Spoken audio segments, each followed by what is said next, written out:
Well, welcome to the Encephalitis Podcast. This is our first episode for a little while, as our planned guests, as well as myself, have been indisposed and for some very good reasons.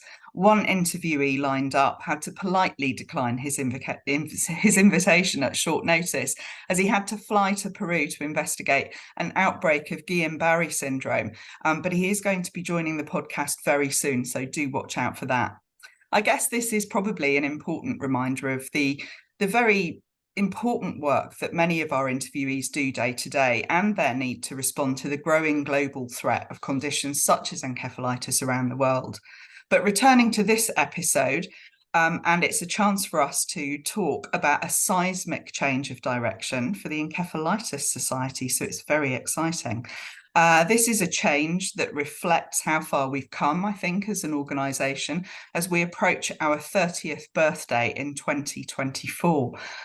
And what we believe should be our direction over the coming 30 years. To talk about this, I'm delighted to be joined by Phillippa Chapman, the Deputy Chief Executive at the Encephalitis Society, and Bella Bardswell, who is the co-founder of a company called Stellafai. Welcome to you both.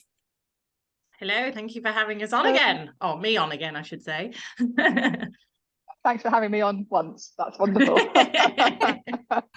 It may only be your first time, Bella, but who knows, you may find yourself here again.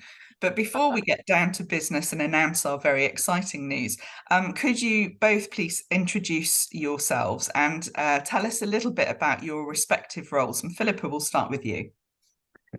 Yeah, so I'm Philippa. I'm the Deputy Chief Executive. I've been with the organisation now for about 11 years and seen it go through many, many changes. We were very small when I first started the organisation, around 300,000 income. I think there was only about 3 full-time staff members, maybe a couple more part-time. So we've grown a lot in those 11 years to now being nearly £1 million in income and around 18 staff members. So yeah, significant growth. My role very much kind of encompasses all sorts of things as with small organizations and when you've grown with an organization, you kind of get involved in all sorts of different bits and pieces. But in theory, very much strategy, international growth, a lot of the kind of internal culture policies, that HRE type elements. They wheel me out occasionally for different hosting of events and speaking in different things when required, and mainly when Ava's out of the country. I step into the fray, but yeah, very much a varied role, and I love it because I get to kind of, try everything out really. So yeah, it's all good. Thanks, Philippa. Bella, tell us a little bit about yourself.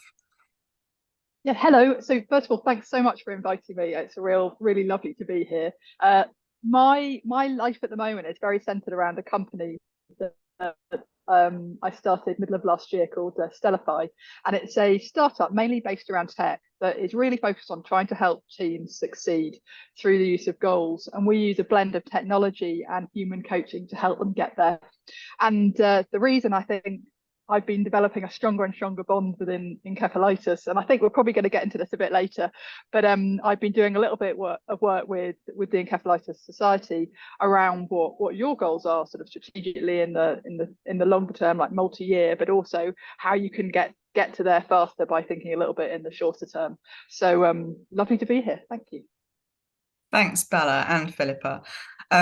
Now, this podcast may be slightly different to others that we've recorded, primarily because it relates directly to the Encephalitis Society. So I might chip in occasionally and add my thoughts to the conversation. But having said that, and without further ado, Philippa, please can you tell our listeners about the important news that we are sharing today? So it's very, very exciting, and we've been working on it for a very long time, but we felt the time was right, and we'll get into this a little bit later, but that we've been calling it a strategic evolution within the organisation, which we rather like, because we felt rebrand wasn't the right word.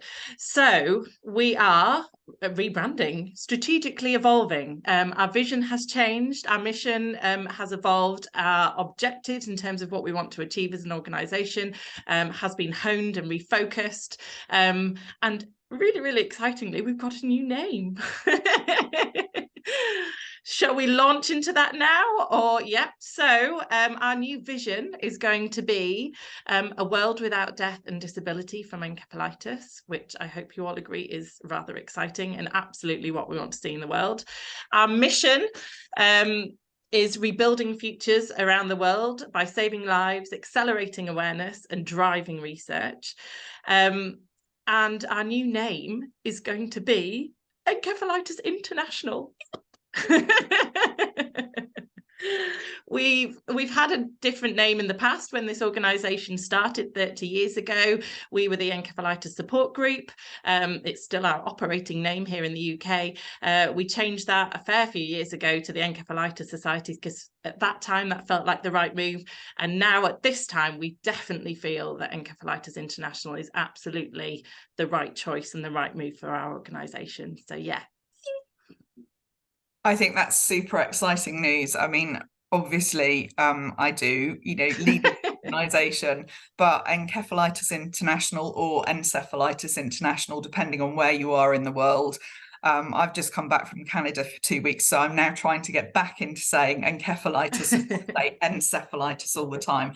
But whichever way you want to say it, Encephalitis International, I think it's absolutely super exciting. But Philippa, I wanted to ask you a little bit more about the new vision and the new objectives that we have, and maybe tell our listeners and our viewers a little bit about how did we arrive at the decision to create this new vision and these new objectives? What was the rationale behind that? Why is it important? Yeah, it's a really good point. So this wasn't something we came to overnight. This has been a really long process. So we had a 5-year strategy in place that came to a close actually while I was on maternity leave. So anybody seeing a previous podcast will have seen when I came back, we talked about that sort of stuff. And when I came back, one of my main goals as Deputy Chief Executive in that role was to look at our strategy and what we needed to be doing as an organisation. We knew we needed a refocus. We knew we wanted to expand internationally because the world needed us. We have people globally turning to us, and we needed to sort of put a proper plan in place, which a strategy is.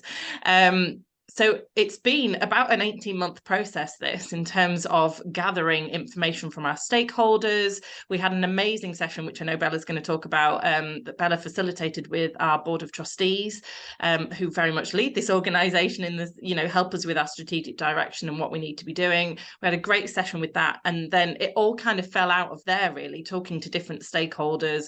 We realised that not only that we needed a new strategy and new kind of projects and plans, but the whole vision needed a rethink, the mission needed a rethink, our whole name needed a rethink. So it came from there, and it's taken a long time to get to this point, with lots of conversations, lots of thinking, lots of exploring different ideas to get to this point. And Bella's been very involved in that process pretty much from word go. So yeah. Well, Bella, let's talk a little bit about that. How, as Philippa said, you've been involved in the process from the beginning. Can you tell me a little bit about your role and how you helped the Encephalitis Society kind of get to where we've got to be making this important announcement at the moment? Yeah, I mean, I feel like I've been very much someone that occasionally asked a difficult, possibly stupid question that set cogs whirring in the very clever people that work on your board and in your organisation's minds that have led to this. And so maybe the biggest word I'd use is I've helped facilitate or nudge some of those conversations along. But I just want to be clear, I've been a very small role. It's like the vision's really coming from the people that understand the problems and understand what the impact you're trying to have on the world. The thing that really struck me right from the get-go, and I've been involved as a recipient of some of the good work you do for a very long time. Back in 2021, when I was 21, back in the year 2000, I contracted Epstein-Barr encephalitis. That was a touch and go experience. My parents were told to expect the worst, but I was one of the lucky ones, and we do have those cases. And because of that, and being involved, and that was when you were just the support group, your first name, but my dad actually discovered you, and then I've sort of followed you, and as I've sort of developed skills and learned through my life, I've started to realise just how fortunate I am and just how important the work you do is. So, I sort of got in touch with Ava a little while ago when I decided to start my company. I recognised I'd reached the point in my life where I had the freedom to try and do more with my skills that I'd evolved, and a few conversations with friends made me realise that actually I had something that might be useful to other people. And that prompted me to get in touch with Ava, and then Ava was really the one that joined the dots between my experience and what could be useful, and invited me along to come to this board meeting. And back there I think there were the beginnings of is our brand, is our ambition reflected by how we currently project ourselves? I remember that conversation sort of happening in the room, and we talked about objectives, and there was an element of these are right ones and challenge ourselves, but it was that first step. And the goal of that day was really to start to build what's the outcomes that you want to achieve in the next 3 to 5 years, and what will the impact of those be on the people that you help, either directly or indirectly. And through your research, or directly helping people that and those affected by encephalitis. And I think that sort of initiated a journey, and I think that idea of thinking about outcomes and goals seemed to strike a chord with you. And so that then led to actually what's become quite a close working relationship between Philippa and I. We speak quite a lot, and starting to break down, while Philippa was doing all the big hard strategic thinking, breaking that down and trying to get some structure and iterating through what that future could look like. How bold do you want to be? And I think that was the bit where I asked some of the, I'm going to say, deeply piercing questions, but they could also be classed as just dumb questions. But sometimes that's useful to have that person in the room that asks the question that no one else is, because I'm not quite so involved in the day-to-day. And I remember in one of our sessions, Philippa, we talked about I said, why aren't you just trying to eliminate encephalitis? Why are we just trying to slightly improve or make everyone aware? Can it be a bigger, bolder goal? And then here we are. That is now that is the plan. So this has been a journey over a year, and a lot of thought, a lot of iteration has gone into that. But I think my role has just been having a look at where you've got to and trying to nudge and shape as you've gone along.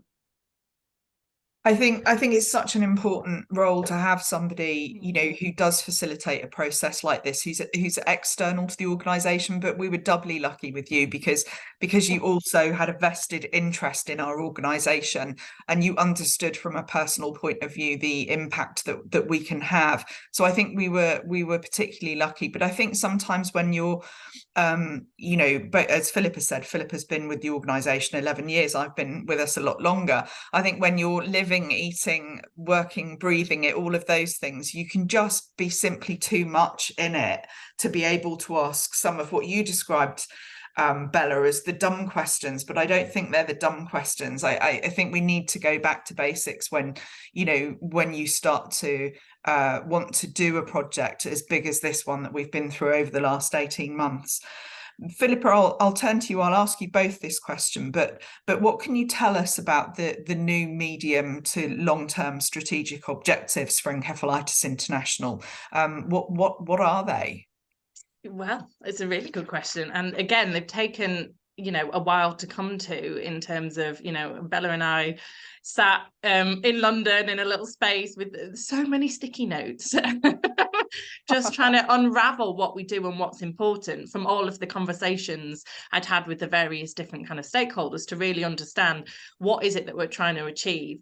And we've sort of, Bella alluded to it, with the vision saying, this big, bold, we want a world, without death and disability. That's a massive, bold statement, and certainly nothing we're going to see achieved in the next 3 to 5 years. But if we're trying to achieve that, if we're thinking big, what are the steps that will actually make a difference there? And all of the conversations from our members to our board to our volunteers were talking about they wanted to save lives.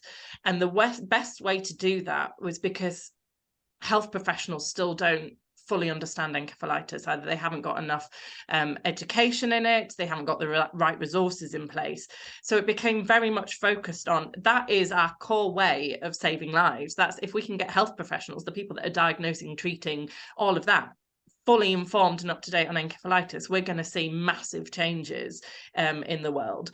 So educate is our first objective, and educating health professionals specifically. So we can't do everything. We've got limited resource and we've got a whole globe to sort out. So we really needed to be focused and tight on exactly what that was going to be. And for the next 3 to 5 years, that has to be health professionals. Our next objective is empower, and that's very much as people understand it before. It was our support work, but we love the word empower because it isn't about us doing everything for our membership and people being affected. We want to give them the tools and the skills to rebuild their own lives, and we see very clearly that the 2 ways that we can do that is giving them access to expert information, the top most up-to-date research, rigorous, scientifically rigorous information, make sure that they have that in accessible formats, and then to connect people that have been affected by encephalitis. And they're the 2 ways that we can empower people in our encephalitis community to rebuild their lives. Expand was our next objective, and that's because we need more research, we need more people understanding the impact of encephalitis, particularly in the scientific community. If we don't have research going on, we're not going to see improvements in encephalitis because there's no one, and Ava will talk much more eloquently than I around the fact that there isn't enough research going into encephalitis. So how will we get new treatments, understand what the causes are, and all the different ways that we can help save lives? So we need to make sure that's happening. So that is kind of what was our old research, kind of, support, awareness and research. Those were those 3, but they've kind of been refocused and realigned. Our next 2 are scale and fund. So scale is the whole project around we're international. We need more people to know that we're international. We need to have a really clear plan on what we're going to do to be more international. We recognise that we are still, we're based in the UK and we're doing UK events, but that's changing over these next 3 to 5 years in terms of what we're going to be delivering globally. And then fund, we can't do it without money. Someone's got to give us some money to do this. So it's really important. That is one of our strategic objectives. We do have to put time, money and resource into that. If we don't inspire people to give to our work, we're not going to exist in the next 5-10 years. We need that money. So we need to make sure that it's a priority in our work. As much as many people don't like charities to talk about that kind of thing, but it's a part of life. A business can talk about generating sales. We need to talk about generating funds. So so that's us: educate, empower, expand, scale and fund. Those are our new objectives. Thanks, Philippa. I think that's so exciting, and I love the alliteration that was going on there. Encephalitis International: educate, empower, expand, and then scale and fund. And I think you're quite right. I mean, we've both had many conversations about funding and the fact that charities is supposed to operate in some kind of under the radar way, but at the end of the day, we are operating a business, and our product is saving lives, and that costs money. Well, I think I'll turn to you, Bella, and then Philippa. So Bella, what has the process been like from your perspective, before we hear the same from Philippa? What were the challenges that you think were encountered during this process? So the process of working with you has been phenomenal. It's been really, really inspiring. You're an organisation that punches well above your weight for your size, and it's been really, really exciting to sort of get into the detail and to hear some of the ideas you've got to have more impact.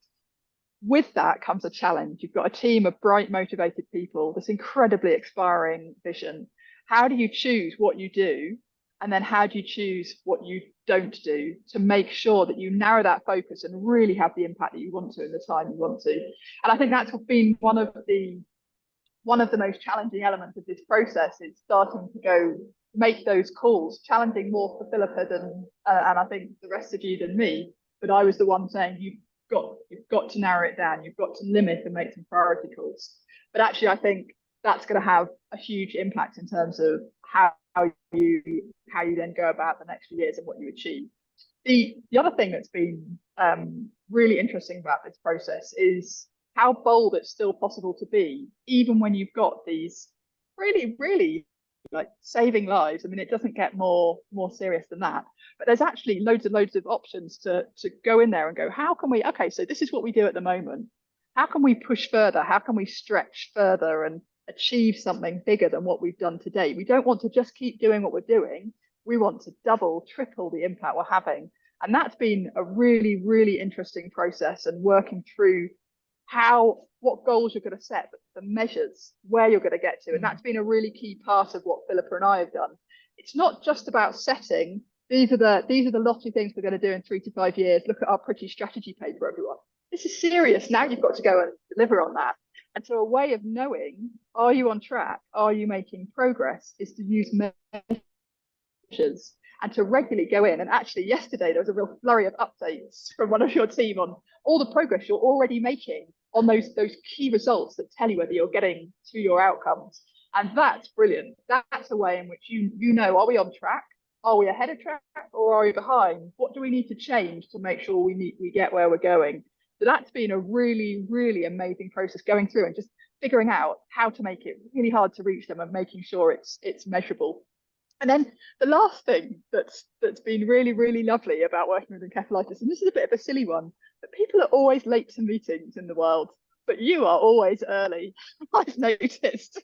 And that's been wonderful, because it's a real bugbear of mine when people are late, because if you've got 7 people in a meeting and you're late, and you're 5 minutes late, so that's half an hour wasted. If you multiply that out, so I just think that's brilliant. And it's good to know that encephalitis aren't wasting any half an hour with hitting their outcomes. So yeah, it's been a brilliant process.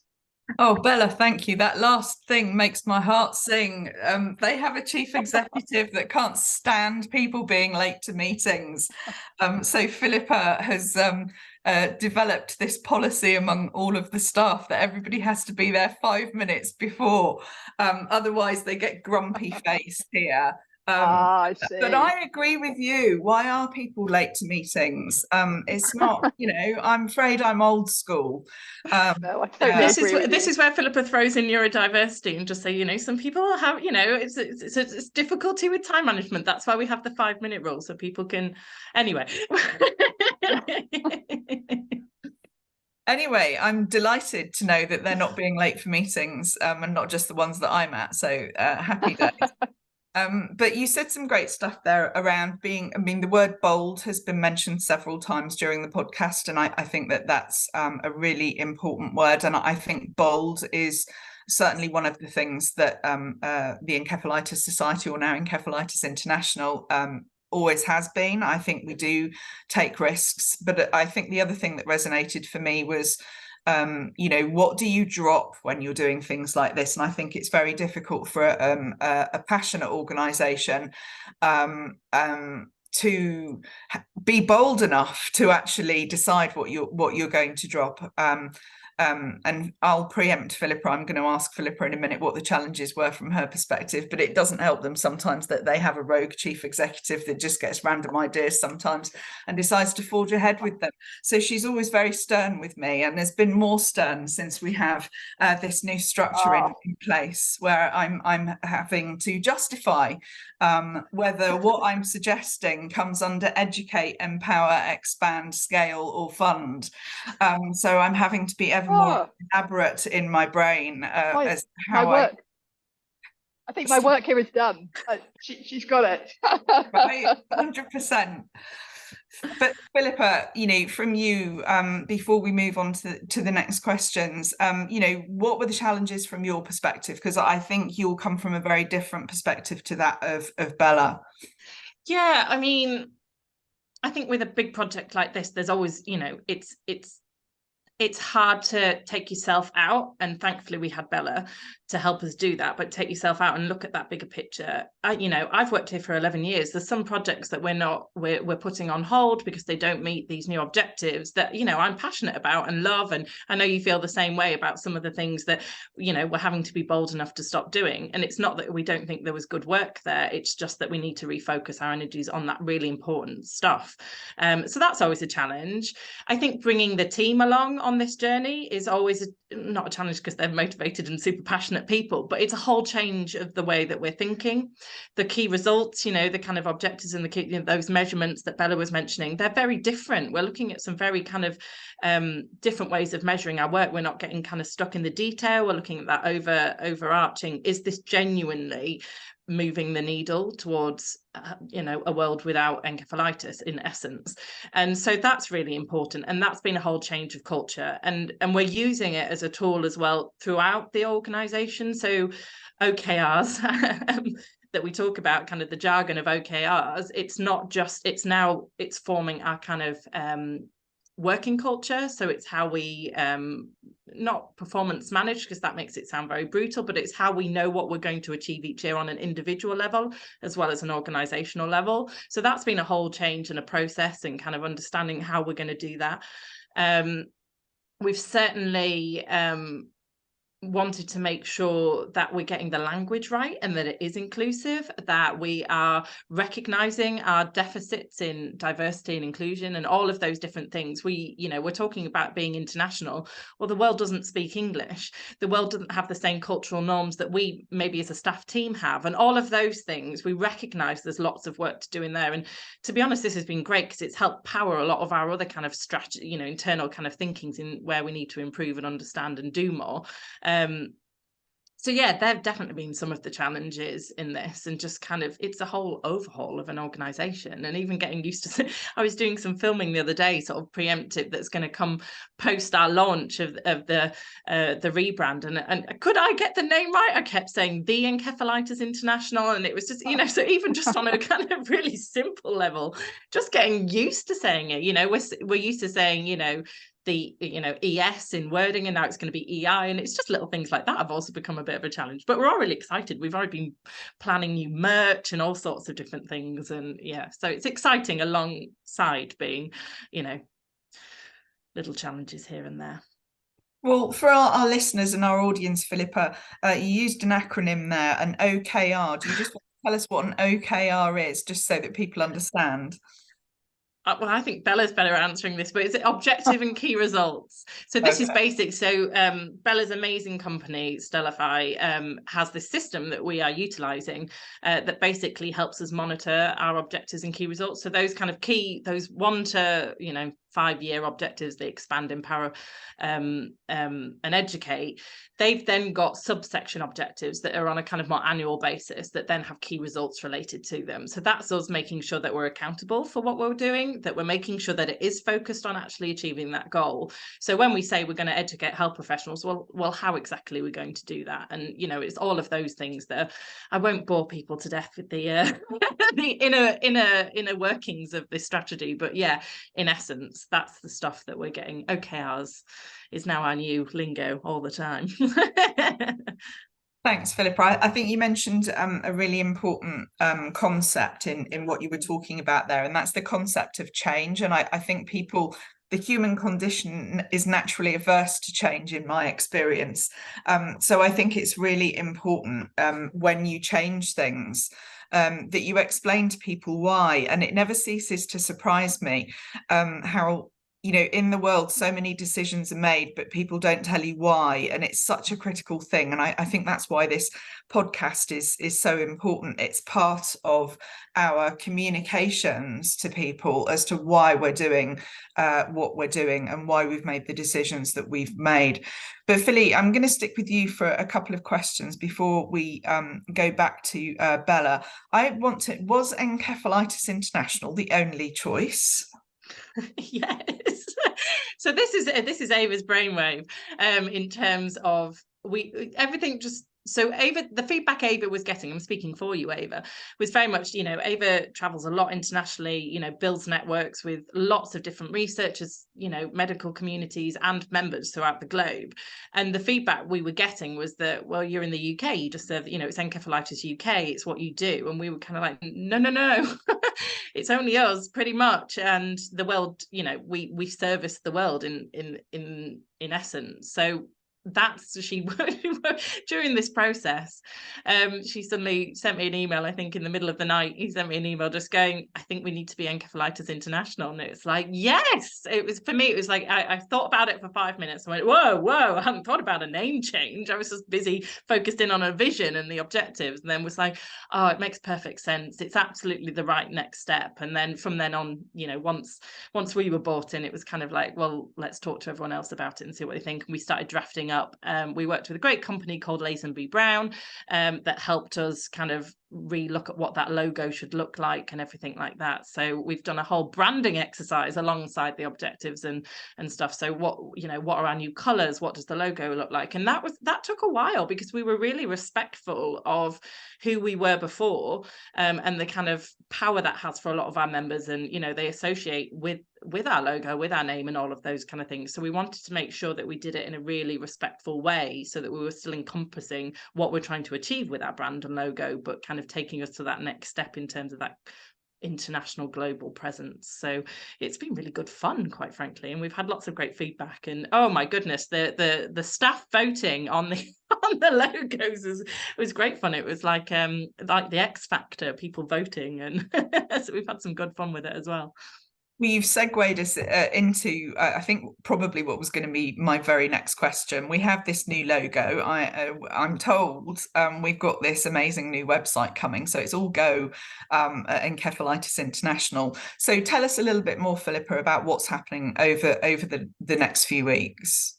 Yeah, so on the 13th of December, we will have launched our amazing new website. So behind the scenes as well, and it's been a long process. We've been working again with Lazenby Brown, and they've been building our new website for us. We very much wanted it, to reflect the new brand and our new vision and everything we're trying to achieve. So it will look and feel very different. But we also wanted to make sure that it was much more accessible. It had that inclusivity. There's going to be features in it that we didn't have before. So we'll have different landing pages for different countries that are much more tailored to the needs of those countries. It's just more accessibility in there. Translations are much easier to get hold of. It's cleaner, simpler. A lot of the feedback we got on our website is it's brilliant. It's got so much in there, but it's quite hard to navigate. It's also going to improve, again, technical jargon around SEOs, and you're probably going to ask me what that's social optimizing. See, people know. See, Bella knows what that is. She's going, oh, I don't know what that is.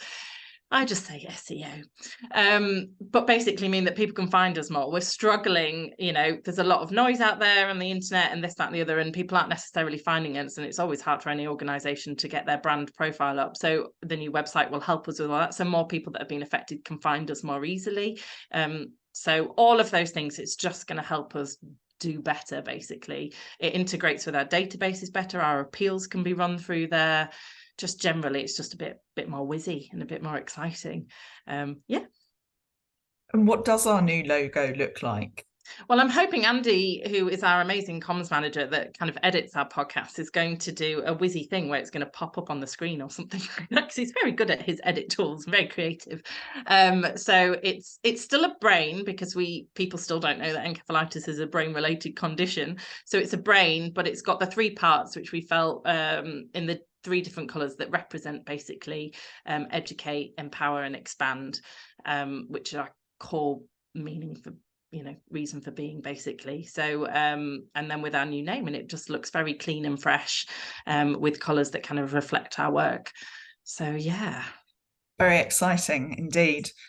Well, final couple of questions for you both. Bella, what was it like? I mean, you've touched upon this briefly, but what was it like working with the Encephalitis Society, and did anything in particular strike you about that process of collaboration?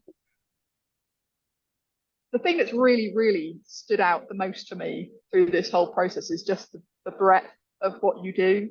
It's, people, I think I had some misconceptions over how charities operate and how they work. And it's sort of like you raise some money and then you do some nice stuff and you help some people. That is not how it works. This is a serious organization doing serious things. You've got people funding bleeding edge research that's going to be, that's really, really completely novel and innovative. Then you're running sessions with people that have been impacted, and you've iterated on them, and you've worked out the best way to help empower people, and that's led to that evolution of the word empower being how you help people by empowering them to rebuild their lives. You're pros at fundraising, you're pros at running events. I've heard Philippa's been mastering her curtsy when meeting the royal family. There's a very, very, very wide range of things you do, and all at a really, really high. I think that's sort of probably been the thing that's really stood out. And then the other one is just the quality of your team and the passion. Every time I have any engagement with you, it just comes through so strongly. They're really good at what they do.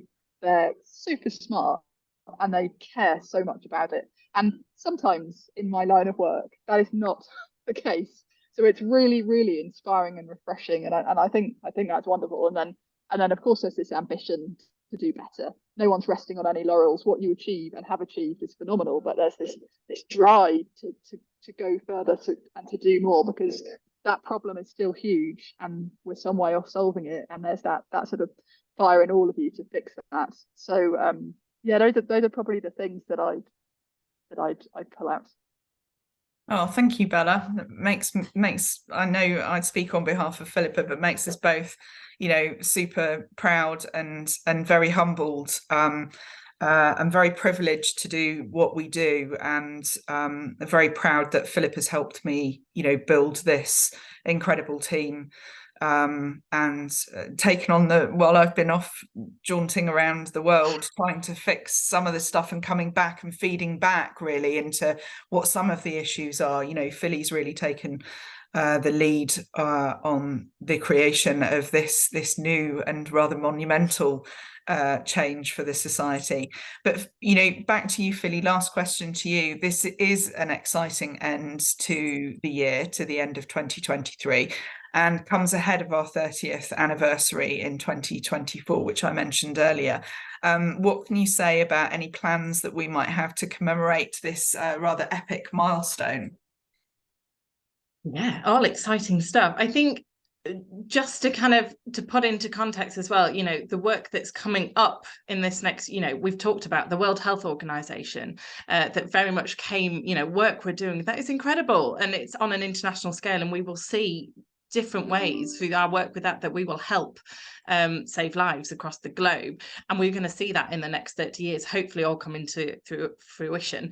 So that's really exciting, and all based off the global report that we pulled together. I mean, it was a massive piece of research. I make it sound like we pulled it out in 2 days, and very much led by Ava and Dr. Julia Granarod as well, alongside many of our other side panel as well. That was just an incredible report that made the World Health Organization stand up and listen to the work that we're doing, and has helped us in this journey of reflecting into Encephalitis International, that we want to be in the next 30 years. We want to still be here doing what we do. So for celebrating it next year, because I think it's important to celebrate milestones, is we're definitely going to be having some form of party next year. So watch this space around that. Yay for parties. Because we need to celebrate. Our people have been through an awful lot. That it's every right to celebrate that and look to the future as well and what we can be doing for that. We've got an amazing World Encephalitis Day campaign coming up in February. So 22nd of February, we will be launching a campaign very much focused on that first objective, educating health professionals. I don't want to reveal too much now, but yes, exciting plans for World Encephalitis Day. And then we are also very much focusing in for our 30th year around climate change and the impact that we are seeing with the climate impact and the change that's happening around the globe and how that is causing more encephalitis. So watch this space around that as well. So many big projects happening next year that are very much focused on these new objectives. It's lovely to have the clarity of thought about where to put our energies. There's lots more coming up. They're just two of the main ones happening. But yeah, busy year ahead. It is indeed, as ever, a busy year. I think you sent us a list yesterday, Philippa, of all the things we've got to do before Christmas. But yes, for those who are fans of this podcast, we actually do have a pod coming up on climate change. So watch this space, where we're going to explain a little bit more about the relevance of climate change to encephalitis. I'm going to finish the podcast up now just by asking both of you if there are any other comments that you'd like to make or anything that you'd like to say before we finish up. I'll start with you, Bella. So it sounds like the hot ticket for next year will be an invite to the Encephalitis International 30th birthday party. So I'll have to see if I can wangle myself one of those. Nothing to add except to say that thank you so much for giving me the opportunity to be part of this process, and I'm so excited about the clarity you've got over your future and what that's going to enable you to achieve, and I'm very excited to stay involved and help in whatever way I can. So great job, Ava and Philippa and all the team. Well, thank you, Bella. You'll definitely, there is a ticket with your name on it, that's for sure. And we're very grateful to you and to Stellafai for all the work that you've done with us to help us to get to where we are. Philly, any final comment from you? Well, want to say thank you to Bella and Tim and the whole team at Stellafai with their amazing tech that's helped us, but just being able to delve into Bella's mind has been amazing. She is very humble, but she's very, very knowledgeable and has lots of expertise in this area of work. And like you said earlier, just to be able to work with somebody that also gets the cause and gets what we're trying to achieve, it's just, we won the jackpot with that. So that was fantastic. But just to say, I'm just so excited about our future. It feels monumental, but the next big step in this charity's work and what we're trying to achieve. I remember one of our trustees saying the same. It just feels like the time is now, the time is right, and it's just so exciting. And I genuinely can't wait to see what we're going to do next. Well, absolutely. I completely agree with you, Philippa. And I want to say thank you, to you for leading this huge piece of work. And also to our, you mentioned there to our trustees as well. Actually, none of this would get through if they weren't such a fantastic group of people, very supportive of our staff group and of the changes that we propose to them and hope that they're going to agree to, and with some guidance, that they've been absolutely fantastic. So thank you for taking the time to join me today, both Philippa and Bella. For our listeners, the Encephalitis Society, or Encephalitis International, remains at your service. And so if you need any support or information, our teams are, as ever, there for you. Go to encephalitis.info for contact details or to chat online. We hope that you've enjoyed this podcast. And as always, if you can support our life-saving and award-winning work, we would be extremely grateful. Please visit encephalitis.info/donate. So listeners and viewers, until our next podcast, we bid you adieu.